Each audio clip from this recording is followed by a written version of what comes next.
some steps as if you already had it. See, I took a picture of the house. I went and filled out an application. I didn't even have the down payment. But I started thinking that I already had it. You got to call forth those things that be not as though they were. And I started working to get the money to pay down on the house. You've got to start working as if you're already across the stage. You've got to get your acceptance speech ready. You've got to get your mindset ready. You've got to get your prospect list, the number of people that you're going to talk to. If you have a list of 200, then put down a list of 600. But you've got to, and write this down, become a no matter what person. I decided I'm going to get this house for Mama. My mama loved that house. She said she'd feel like Mrs. Rockefeller. And I said, I'm going to make it happen no matter what. A no matter what person, no excuse is acceptable. A no matter what person, you're willing to do whatever is required. And then I made it happen. Some of you have already had some things that happened for you that just out of the blue, it came through. You didn't even know how, but it came through. You've been there. And I'll never forget driving Mama back past that big, beautiful mansion.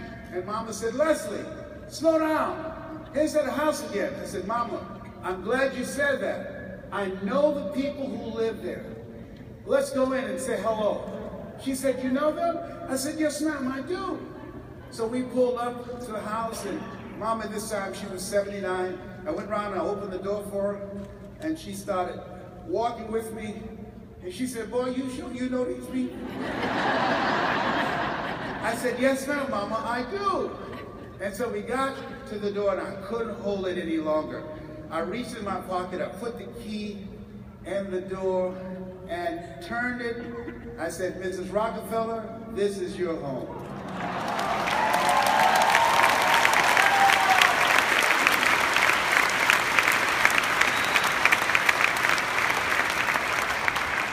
She said, Leslie, what are you talking about?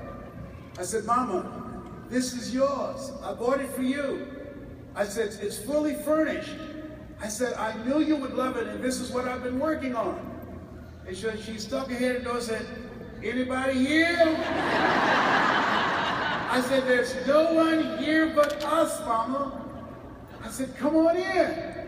And as she walked around, she said, thank you, Jesus. Wow. Leslie? Yes, ma'am? When Mr. Moss told me this lady had these twins that she wanted to give away and nobody wanted both of them, that they would take one, and I said, I'll take both of them. And he took me out to meet her. And she said, are you the lady that want twins? And I said, yes, I've never had any children. And she stood up and she put you in my arms. And it was a light blue blanket. And I remember kissing both of you. And I said, are you sure, lady? And she said, yes. And we drove away. And I never thought, you didn't have to do this. I said, I know, Mama, I know. I wanted to, Mama, I wanted to. You didn't have to do this, Leslie. And you were such a problem child.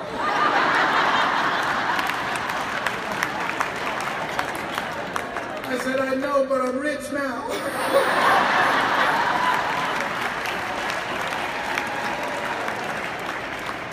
Let us say together, it's possible. It's possible. I can have my dream. I can have my dream. It's necessary. It's necessary. I'm going to do what it takes. I'm going to do what it takes. I'm going to release negative relationships. I'm going to release negative relationships. It's possible. It's possible. I'm going to become more responsible. I'm going to become more responsible. It's hard. It's hard. But I can do hard. But I can do hard. It's worth it. It's worth it. How many of you know your dream is worth it? Raise your hands. Nietzsche said, if you know the why for living, you can endure almost anyhow. President John F. Kennedy had a dilemma. The dilemma was, our goal was to beat the Russians. to the moon.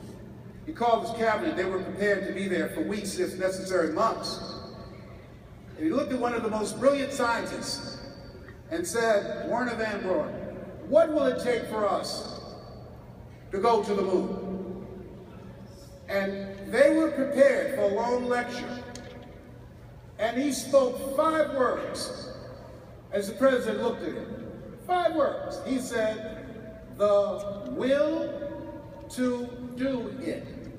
And based upon those 5 words, the will to do it, the president called a news conference and said, we're going to the moon in 10 years. We did it in less than 10 years. They didn't have a clue on how to do it. They didn't have a budget. The technology, computers did not exist. And he said to the world, we're going to do it.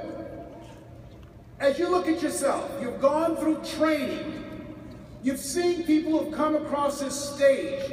They're not exceptions. They are examples of what's possible for you.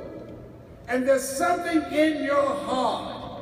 As you get ready to fly back or to drive back, there's something in your heart that has said, I'm going to do this. And what will that take? What will that require? You've never done it before. Many of you, you've never been involved in before. Many of you, and many of you have been involved and failed. What will it take? The will to do it. In order for you to build a new future for yourself. The will to do it. What will it take to grow your organization? The will to do it. What will it take for you to begin to get that new home that you envisioned for yourself? The will to do it. What will it take for you to generate enough income so you can walk away from this job that is no longer you? The will to do it. I want to ask you a question that I want you to say with conviction, the will to do it. What will it take for you to live the dream that you want to live? The will to do it. What will it take for you to earn enough money that you can tell your husband, baby, you don't have to go to work anymore? The will to do it. What will it take for you to generate enough income to say to your wife, you're going to have that vacation home and that car that you envision, and you don't have to hit another job forever? The will to do it. Shake someone's hand on your right and left and say, I have the will to do it.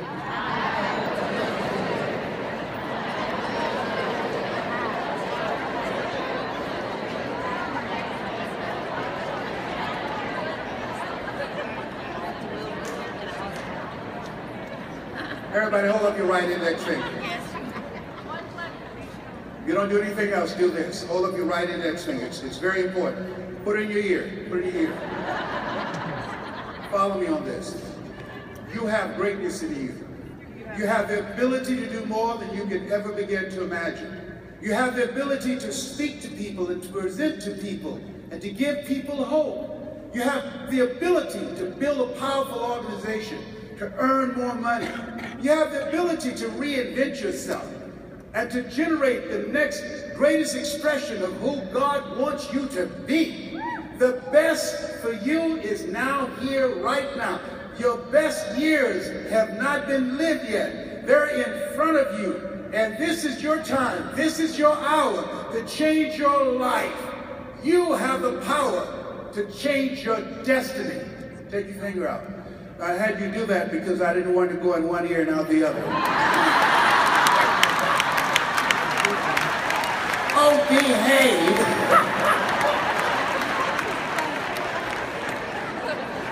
Mr. Brown, yes, sir. What do you want to do with your life, young man? I want to buy my mother a home. How do you plan to do that? I like to be a disc jockey, sir. I listen to radio all the time. I like to be a disc jockey. He said, you got to be hungry. Let us say together, you got to be hungry. Say it again. I said, what do you mean by that? He said, people that are hungry are willing to do the things today others won't do in order to have the things tomorrow others won't have. People that are hungry are willing to be unstoppable. People that are hungry believe, always strive to get on top in life because it's the bottom that's overcrowded. People that are hungry are always looking for opportunities on how they can create something new for themselves. People that are hungry are selective of the people that they keep company with, because they know you earn within $2,000 to $3,000 of your closest friends. People that are hungry know if you're the smartest one in your group, you need to get a new group. So you want to be a disc jockey? I said, yes, sir. He said, I want you to listen to motivational messages every day. He said, be ye not conformed to this world, be ye transformed by the renewing of your mind. You don't get in life what you want, you get in life what you are.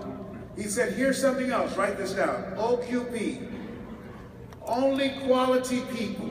If you're serious, associate with only quality people. If you're serious about your goals, you don't want to be around people who don't have goals, who don't have dreams, who are operating within their comfort zone. You want to be around people who are managing their time. You want to be around people who are talking about where they're going and what it's going to take for them to get there. You want to be around people that will feed your energy, that you will motivate and encourage each other. I said, yes, sir. He said, here's something else, Mr. Brown.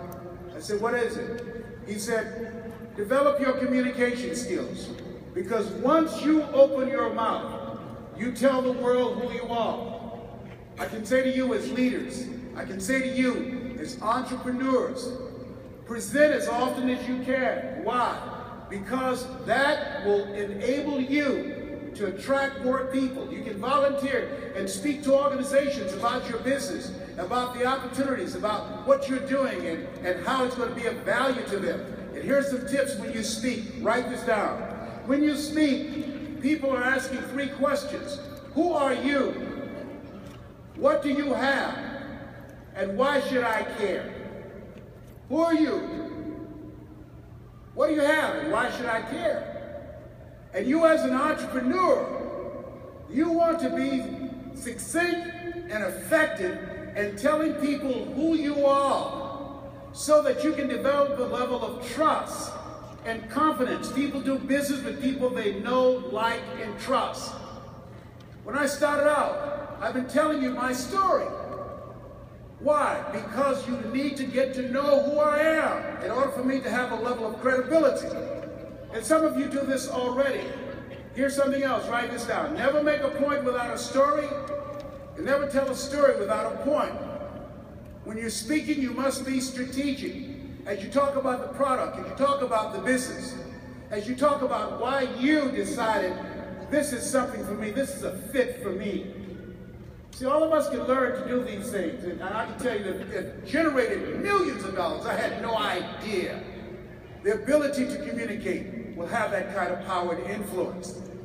And so, I followed the directions and many other techniques that he shared with me. And he said, I've done all I can do for you now, young man. It's time for you to go out into the marketplace. I went to apply for a job on Miami Beach. Milton Butterball Smith was the program director. Hello, Mr. Butterball. How are you, sir? My name is Les Brown, sir. I like to be a disc jockey. He said, young man, you have any journalism in your background? I said, no, sir, I don't. You have any experience in broadcasting? I said, no, sir, I don't. But I would like to audition for you, sir. Just give me a shot. Let me show you how good I am. I visualize it every day. I practice every day. He said, no, we don't have any job for you. How many have ever been rejected? Raise your hands, please. I was devastated with the rejection. I went back to Mr. Washington and said, Mr. Washington. He said, no. He said, don't take it personally. Most people are so negative, they have to say no 7 times before they say yes. He said, you got to be hungry. Go back again. I said, yes, sir. I went back again. Hello, Mr. Butterball. How are you, sir? My name is Les Brown, sir. I like to be a disc jockey. I know what your name is. Weren't you here yesterday? Yes, sir, I was. Didn't I say no yesterday? Yes, sir, you did. Then why are you back today? Well, sir, I didn't know whether or not somebody was laid off or somebody was fired, sir. No one was laid off or fired. Now get on out of here. I came back the next day, talking loud, looking happy, like I was seeing it for the first time. I said, hello, Mr. Butterball, how are you? My name is Les Brown, sir. I like to be a disc jockey. I know what your name is. didn't you tell me this the other days? I said, yes. Didn't I?